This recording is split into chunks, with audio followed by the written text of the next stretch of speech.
اسلام کو دیکھنا ہے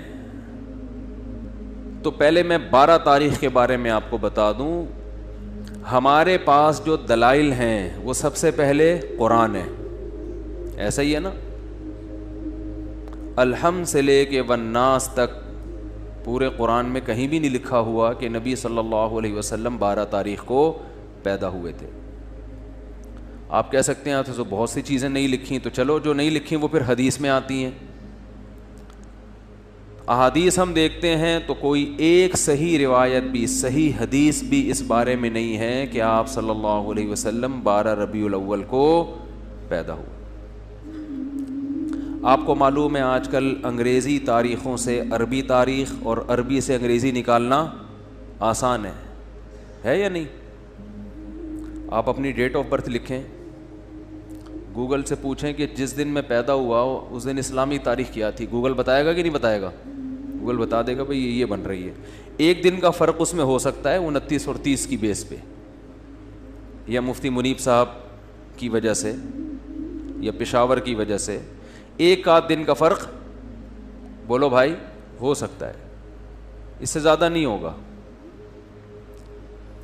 اتنی بات پر پوری امت کا اجماع ہے, صحیح احادیث سے ثابت ہے کہ آپ صلی اللہ علیہ وسلم ربیع الاول میں پیدا ہوئے اور پیر کے دن پیدا ہوئے. اب میں ریاضی کی کیلکولیشن میں جاؤں گا تو بہت لمبا ٹائم ہو جائے گا, تو ریاضی دان سے پوچھ لیں آپ. تو جس سال آپ صلی اللہ علیہ وسلم کی پیدائش ہوئی وہ آپ کی وفات سے 63 سال پہلے تھا. راجح قول کے مطابق 63 سال کی عمر میں آپ صلی اللہ علیہ وسلم کا انتقال ہوا, اور اس سے پچھلے سال آپ نے جو حج کیا وہ حج جمعے کا دن تھا, تو جمعے کے دن 9 ذی الحجہ,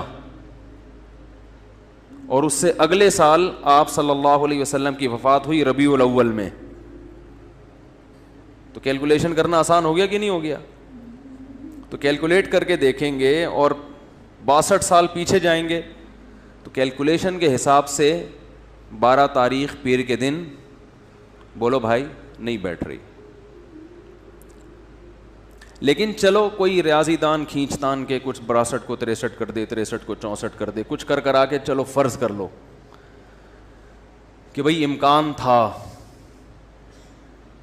تو ہم تو سب سے پہلے کسی بھی واقعہ کے لیے مورخین کو فوکس کرتے ہیں یا حدیث کو. ہسٹری سے جس چیز کا تعلق ہے وہ یا تو حدیث میں ہوگی یا تاریخ دان بیان کریں گے.